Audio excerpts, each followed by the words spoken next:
What's going on, everybody? Dogman Dan here. We are talking update 1813, more changes. This time we're going to discuss in this video, we're going to discuss the Mirage, Valkyr, and Excalibur changes that are coming. And a quick topic on Trinity Blessing and Ashes Blade Storm that are actually going to be under review as well. But these are the changes they're going to expect in Mirage, Valkyr, and Excalibur, and they're very interesting. Like to get some people's opinions, of course, as always, comments below. And anytime it's over in the developer workshop area, and these are part of the 1813 updates that are coming that haven't come out yet. They are coming. So these changes are going to address basically commonly used to trivialize large amounts of Warframe missions. So they're really trying to change to make certain frames not as overly powered or usable as a single ability type of frame, I guess you would call it. And the information, of course, is always going to be subject to change, and they're going to monitor everything to make sure it's fun and fair to use. They're going to continue tweaking and testing. The update notes, of course, will have the full finals, but the following post is an outline and spirit of the intent behind these changes. Okay, so with that said, basically, I'm going to actually start with Excalibur on here to get this out of the way. So Excalibur's rework made him basically this lethal force of number 4 EV, more or less. And they're concerned about the EB waves, basically, and how everybody just uses EB instead of all of Excalibur. Unlike me, I just use everything else Excalibur except for EB, but neither here nor there. Exalted Blade's damage is now going to diminish according to distance and enemies punctured, which I think is actually a good thing. That's the way it should be. It shouldn't have been just like ultimate, just keep going. Now it's going to diminish on distance and enemies punctured.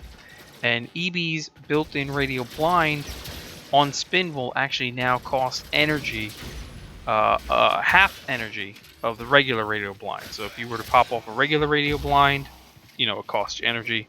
This is going to cost half of what that would, because you're popping off a blind, a radio blind, and they think that that's, you know, the appropriate way to make it work. I'm not sure yet on that particular thought. We'll have to see how that plays out, but at least at a minimum, we're going to see some damage changes to it.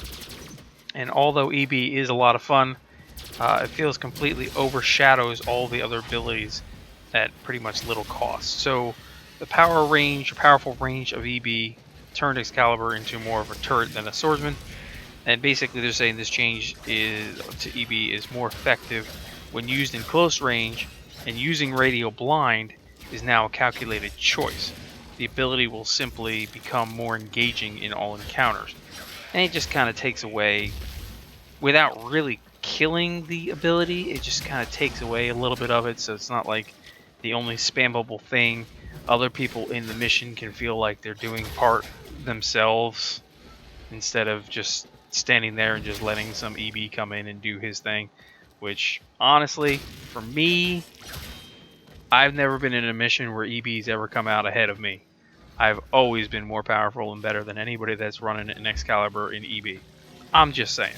It's all about skill, not about pushing 4. So I'm actually pretty excited to see this change.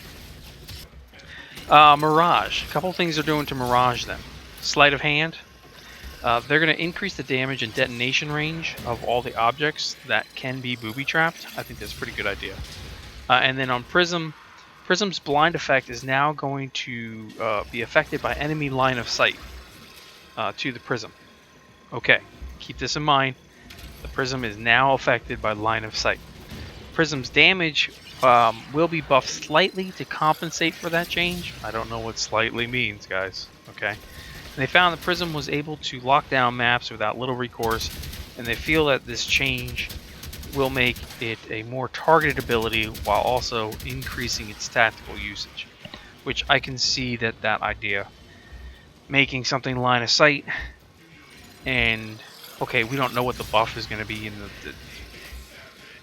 the damage. We're not really sure. It's probably really nothing, but you know, sure, it should be line of sight. Of course, we know line of sight still has problems throughout the game anyway, so this is now just going to be another potential issue depending upon how it plays. But of course, it's a wait and see, right? You know, let's see what happens. Let's see how it plays out.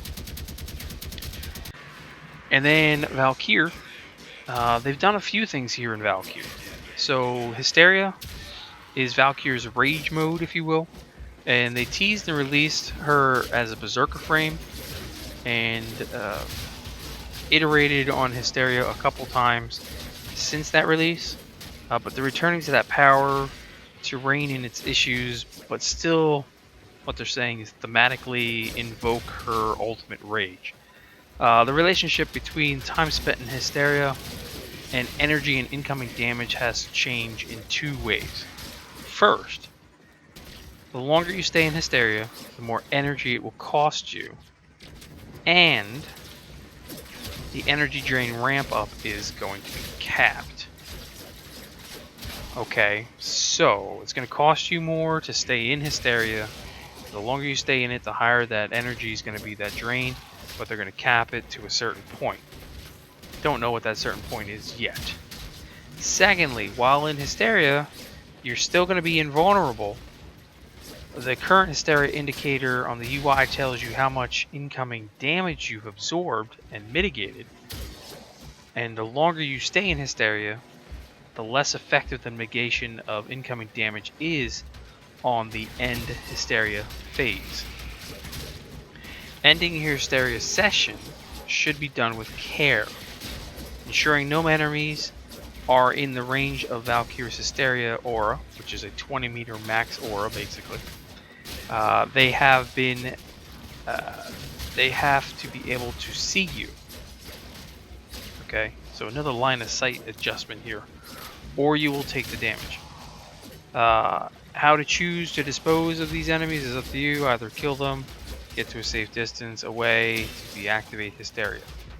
Okay, so what they're saying now is she becomes less effective on the incoming damage when you get to the end of your Hysteria time, and it's going to be a line of sight within the 20-meter range, and it's really going to be up to you to get your ass out of the area or deal with killing all the enemies when you come out of Hysteria.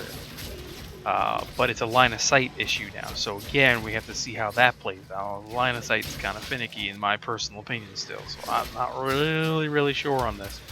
But I mean, I can see what they're doing there. I'm not really sure, honestly, out of the 3 changes they're talking about here, not really sure that I'm liking this Valkyr change.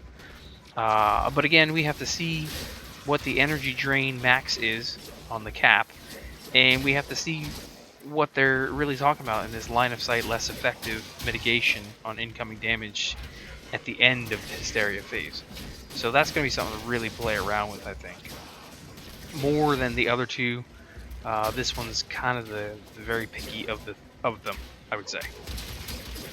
Now, then finally, Trinity's Blessing and Ash's Bladestorm are both going to be under review. If they determine a course of action for either of these powers, they'll obviously let us know, and feel free to link some threads to them if you've got complaints or issues with that. So there is that. But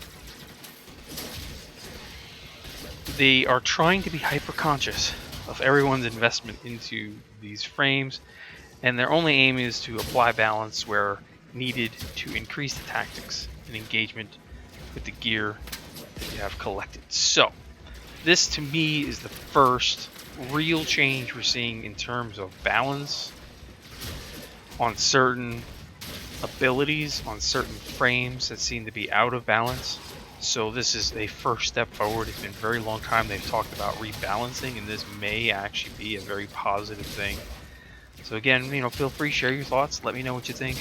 I will try to remember to link the post down below on the developer workshop in the forums. If I forget, somebody just say something to me and I'll get the link for you so you can go over there and leave your comments as well about your thoughts on what's going on. Otherwise, I'll probably catch you guys in 1813 when all the information is finally out, and then we can just go quickly over an overview of anything that may have changed in between. Until then, thanks for tuning in. I'll catch you guys soon.